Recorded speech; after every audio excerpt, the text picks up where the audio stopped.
செல்ல குழந்தையே, இந்த மங்கள நாளில் உன் இல்லம் தேடி இந்த வராகி அம்மா உன் இல்லம் தேடி வந்து விட்டேன். என் தங்கமே, உன்னை விட்டு பிரிந்து சென்ற ஒரு உறவினுடைய மனநிலையை இப்போது என்னவென்று உனக்கு புரிய வைப்பதற்காக வந்திருக்கின்றேன். என் தங்கமே, இதை கேட்டு முடிக்கும் போது நிச்சயமாக நீ மனமகிழ்ச்சி தான் அடைவாய். அப்படி அவர்களின் மனநிலையில் என்ன நடக்கின்றது, அவர்கள் இப்போது என்ன செய்து கொண்டிருக்கின்றார்கள், அவர்களின் வாழ்க்கையில் என்ன மாற்றங்கள் வந்திருக்கின்றது என்பதை அம்மா தெளிவாக சொல்கின்றேன். என் பிள்ளையே, உன்னுடைய வாழ்க்கையில் ஏற்பட்ட பல கஷ்டங்கள் இன்று அதிலிருந்து மீண்டு வர முடியாமல் தவிர்த்து கொண்டிருக்கின்ற இந்த நிலைக்கு காரணம் உன்னுடைய துணை. இதை நான் நன்கு உணர்வேன். உன் வாழ்க்கையில் பாதி தூரம் ஒருவரோடு பயணித்து விட்டு அதன் பிறகு அவர்கள் இல்லை என்ற நிலைக்கு வரும்போது அதை உன்னால் ஏற்றுக்கொள்ள முடியாத சூழ்நிலைதான் என் குழந்தை என்பதையும் நான் நன்கு அறிவேன். என் பிள்ளை, இதனால் பட்ட வேதனைகள் ஏராளம். பிரிவுகள், நான் இத்தனை பிரிவு என்று தெரியாமல் என் குழந்தை வேதனை பற்றி இனி என்ன முடிவெடுக்க வேண்டும் என்று தெரியாமல் திக்கி திணறி கொண்டிருக்கின்றாய். ஏற்கனவே சில விஷயங்களில் இதுபோல காயப்பட்டு நீ அதிலிருந்து மீண்டும் வந்திருக்கின்றாய் அல்லவா? நீ பட்ட பல கஷ்டங்களுக்கு காரணம் அந்த துணையாகத்தான் இருக்கின்றார்கள். விட்டு கொடுத்து செல்வதும் அவர்களுக்காக என்றாவது இறங்கி செல்வதுமாக தான் நீ இருந்து கொண்டிருக்கின்றாய். என் பிள்ளையே, உன்னை இப்போது மனதில் இருக்கின்ற மிக பெரிய குழப்பம் என்ன தெரியுமா? நாம் உயிரையே வைத்திருக்கின்ற ஒரு உறவு காரணமே இல்லாமல் நம்மை பிரிந்து விடுவதற்கு காரணத்தை தெரிந்தால் கூட நம்முடைய மன அமைதி விடும். தெரியாமல் பிரிந்ததோடு மட்டுமல்லாமல் அதை மேலும் மேலும் நினைத்து மனவேதனை அடைந்து கொண்டிருக்கின்றாய். என் குழந்தைக்கு சில நேரங்களில் இதை பற்றி சிந்திக்கவே கூட என்று நினைத்தாலும் தன்னை அறியாமலேயே அந்த ஞாபகங்கள் வந்து விடுகின்றது. ஏனென்றால் உண்மையாகவே வாழ்ந்த வாழ்க்கை அல்லவா? மனதிற்குள் எந்த விதமான தவறான எண்ணங்களும் இல்லாமல், தவறான புரிதல்களும் இல்லாமல் ஒருவரை பற்றி மட்டுமே சிந்தித்து வாழ்ந்த வாழ்க்கை அல்லவா? அப்படி இருக்கும்போது இந்த வாழ்க்கை நம் கையை விட்டு நழுவி செல்லும் போதும் அதற்கான காரணத்தை தெரிந்து கொள்கின்ற ஆசை இன்னும் அதிகமாக இருக்கின்றது.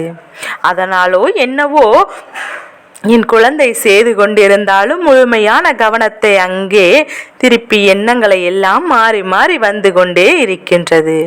இப்படி இந்த வாழ்க்கையில் அடைந்த விஷயங்கள் எல்லாமே உனக்கு எதிராக இருந்ததால்தான் என் குழந்தை சரியாக எதிரிகளின் கவனத்தை செலுத்த முடியாமல் தவித்து நின்று கொண்டிருக்கின்றாய் அல்லவா? இந்த அளவிற்கு மோசமாக மாறிவிட்டது. தவறு செய்யாமல் என் பிள்ளை தண்டனையை அனுபவித்து விட்டாய். ஆனால் உன்னை விட்டு பிரிந்த அந்த உறவு செய்து கொண்டிருக்கின்றது. ஆனால் என்ன நிலையில் இருந்து கொண்டிருக்கின்றார்கள் என்பதையும் நீ தெரிந்து கொள்ள வேண்டும் அல்லவா? என் குழந்தையே, இதில் 2 விதமான சூழ்நிலைகள் கட்டாயமாக இருக்கின்றது. அது என்னவென்றால், ஒரு உறவு உன்னை விட்டு பிரிந்து செல்கிறது என்றால் சில நேரங்களில் தவறு உன் பக்கம் இருக்கலாம். ஆனால் சில புரிதலின் தன்மையில் அவர்கள் பிரிந்து சென்றிருக்கலாம். அம்மா சொல்கின்ற இந்த வாக்கு உனக்கு பொருந்தாது. அதே நேரத்தில் எக்காரணத்தையும் சொல்லாமல் உன் மீது வெறுப்பை காட்டி பிரிந்து சென்றிருக்கிறார் என்றால் என் தங்க பிள்ளை, அவருக்கு உன்னை விட சிறந்த உறவு ஒன்று கிடைத்திருக்கின்றது. அதைவிட அவர்களிடத்தில் எல்லா குணங்களும் நன்றாக இருக்கின்றது என்று நினைத்து உன்னை விட்டு பிரிந்து சென்றிருக்கின்றார்கள். அவர்கள் மிகவும் சந்தோஷமாக இருந்து கொண்டிருக்கிறார்கள் என்று உன் தாயானவள் நான் சொல்வேன் என்று எதிர்பார்க்கின்றாயா? நிச்சயமாக இல்லை. என் பிள்ளை, இப்போது அவர்களுடைய நிலை என்னவென்று நான் சொல்லிவிடுகின்றேன். என் தங்கமே, பொதுவாகவே ஒருவர் உண்மையான அன்போடு உண்மையான நட்போடும் இருக்கும்போது அவர்களை ஏமாற்றுவது என்பது அவர்களின் மனநிலையில் காயங்களை ஏற்படுத்துவது என்பது மிகவும் பெரிய பாவமாகும். அப்படி ஒரு பாவத்தை செய்திருக்கின்றவர்களுக்கு அதற்கான தண்டனை தெய்வம் நிச்சயமாக கொடுக்கும் அல்லவா? தெய்வம் அதை கொடுக்க வேண்டும் என்று கூட அவசியமில்லை. அவர்களுக்கானது அவர்களை நிச்சயமாக வந்து சேர்ந்துவிடும். அப்படிப்பட்ட ஒரு தண்டனை தான் இப்போது அவர்கள் அனுபவித்துக் கொண்டிருக்கின்றார்கள். யாரை நம்பி உன்னை விட்டு சென்றார்களோ, யாரை நம்பி உன்னை அவர்கள் எந்தவித கருத்திலும் கொள்ளாமல் விட்டு சென்றார்களோ, இன்று இவர்கள் அந்த ஏமாற்றத்தை சந்தித்து கொண்டே நிற்கின்றார்கள். இனி என்ன செய்ய முடியும் என்று தெரியாமல் அவர்கள் விதிங்கி நின்று கொண்டிருக்கின்றார்கள். இந்த வாழ்க்கையில் சில நல்ல விஷயங்கள் நடந்தபோது அதை சரியாக பயன்படுத்தி கொள்ள தெரியாதவர்கள் நிச்சயமாக கடைசியில் வாழ்க்கையில் இது போன்ற செய்த பாவங்கள் தவறையும் மற்றவர்கள் மூலம் நாம் எப்படி மற்றவர்களை ஏமாற்றியோமோ அதுபோல அது ஏமாற்றத்தை அவர்களுக்கு சந்திப்பார்கள் என்பதில் எந்த ஒரு மாற்று கருத்துமே கிடையாது. என் பிள்ளை இன்று அவர்களை நிலை ஏமாற்றத்தை சந்தித்து இனி இந்த வாழ்க்கையில் அடுத்த கட்டத்தை நோக்கி நகர்த்தப் போகின்றாய் என்று தெரியாமல் இருந்து கொண்டிருக்கின்றார்கள். இப்பேற்பட்ட வாழ்க்கை அவர்கள் வாழ்வதற்கு காரணம் என்ன? ஒருவருக்கு செய்த நம்பிக்கை துரோகம். என் குழந்தை, உனக்கு நம்பிக்கை துரோகத்தின் பலனைத்தான் அவர்கள் அனுபவித்துக் கொண்டிருக்கின்றார்கள். என் தங்கமே, அதனால் முதலில் உன்னை விட்டு பிரிந்ததை எண்ணி வருத்தப்படுவதை நிறுத்திவிட்டு அதை பற்றிய சிந்தனைகளையும் விட்டு உன் பக்கம் தவறில்லை என்னும் போது அதை பற்றி நீ யோசிக்க வேண்டிய அவசியமில்லை. நான் உணர்ந்து கொண்டு இனி என்ன நடந்தாலும் அது உனக்கு சந்தோஷத்தை மட்டும் இருக்கும் என்பதையும் நீ உணர்ந்து கொண்டு அதன்படி நடந்து செல். என் பிள்ளையே, உனக்கென்ற ஒரு அழகான வாழ்க்கை இருக்கின்றது. யாரையும் நம்பி இந்த வாழ்க்கை இல்லை என்பதை முதலில் புரிந்து கொள். யாராக இருந்தாலும் அன்பிற்கு உண்மையான நம்பிக்கைக்கு மட்டுமே பலன் கிடைக்கும் என்பதை உணர்ந்து கொண்டு மற்றபடி யார் ஏமாற்ற நினைத்தாலும் அவர்களுக்கு அந்த ஏமாற்றத்தை நான் பரிசாக கொடுக்க முடியும் என்பதை நீ உணர்ந்து கொண்டாலே போதும். நிச்சயமாக இனிமேல் இதை பற்றி எல்லாம் நீ வருத்தப்பட மாட்டாய்.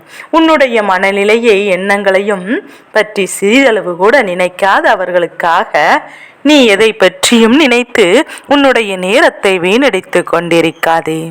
அவர்களுக்கு எப்படி இதனால் பாதிப்பு இல்லாமல் இதை பற்றிய சிந்தனையும் இல்லாமல் செய்ய முடிந்தார்களோ அதுபோல என் பிள்ளை, நீயும் இனிமேல் உன் வாழ்க்கையில் நீ கவனத்தை செலுத்த வேண்டும். யாருக்காக உன் வாழ்க்கையில் இத்தனை காலத்தை வீணடித்தாயோ இனி அந்த வீணடிப்பதை நீ மீண்டும் திரும்ப பெற வேண்டும். உனக்கானதை மீண்டும் பெற வேண்டும். என் பிள்ளை, இந்த வாழ்க்கையில் உனக்கான நேரத்தை மீட்டெடுக்க வேண்டும். ஏனென்றால் என்ன செய்ய வேண்டும்? உறுதியோடு என் பிள்ளை உன்னுடைய இலக்கை நோக்கி பயணிக்க வேண்டும். என் குழந்தையே, இந்த துணை என்ற ஒன்று உன் வாழ்க்கையில் வருவதற்கு முன்பாக உனக்கென்ற ஒரு லட்சியம் இருந்தது. இவர்களுக்காகத்தானே அதை தியாகம் செய்தாய். என் பிள்ளையே, இனிமேலாவது நீ இதை பற்றி எல்லாம் சிந்திக்காமல் உன்னுடைய எதிர்காலத்தை நோக்கிய பயணத்தை தொடர்ந்து கொண்டே இரு. உன்னுடைய வாழ்க்கைக்கான எந்த ஒரு உறவு உன்னோடு தொடர்ந்து வரும். உன்னை விட்டு பொய்யான உறவுகள் என்பதையும் செல்லும் அதைபடிதான் பொய்யான உறவுகள் விலகி சென்றிருக்கின்றது என்பதை புரிந்து கொண்டால் போதும். இனி எல்லாவற்றிற்கும் மேலாக உன் வாழ்க்கையில் நடக்கின்ற ஒவ்வொரு விஷயங்களும் இந்த வராகினுடைய ஆசீர்வாதங்களோடு இந்த தாயின் அன்போடு உனக்கு நல்லபடியாக நடக்கும். இப்படி ஆளாகிவிட்டதே, அப்படி ஆளாகிவிட்டதே என்று நினைத்து வருத்தப்படாமல் என் குழந்தை, எல்லாமே தன்னுடைய நல்லதுக்காகத்தான் என்பதை புரிந்து கொண்டு இந்த சூழ்நிலையாவது இவர்களின் உண்மை முகத்தை தெரிந்து கொண்டு எண்ணி நீ மனம் நிம்மதி அடைந்து கொண்டாலே போதும். என் பிள்ளையே, இந்த வாழ்க்கையில் நீ விட்டது இது நாள் வரையிலும் மீண்டும் பெற வேண்டும் என்று நினைத்தது கிடையாது. அதுபோலதான் இதையும் விட்டு விட்டு இனி உன்னுடைய பயணத்தை நோக்கி கொண்டே இரு. அவரவர் செய்கின்ற பாவங்களுக்கு அவரவர்களுக்கு கிடைக்கின்ற தண்டனை அவரவருக்கு போதுமானது. நீ தவறே செய்யாமல் இனி வாழ்க்கையில் வெற்றியை மட்டும்தான் பெற வேண்டும். வேண்டும். உன்னை வேண்டாம் என்று ஒதுக்கியவர்களோ அவர்கள் முன்னிலையில் வாழ்ந்து காட்ட வேண்டும். எதற்காக இவர்கள் விட்டு செல்கின்றார்கள் என்று எண்ணி அவர்கள் வருத்தப்படுகின்றார்கள். நீ வாழ்ந்து காட்ட வேண்டும். அதற்கு என்னுடைய துணை உனக்கு என்றும் இருக்கும். என் செல்ல குழந்தைக்கு இந்த வராகி அம்மாவினுடைய ஆசீர்வாதங்கள் எப்போது முழுமனதோடு உண்டு. வராகி தாயே போற்றி போற்றி.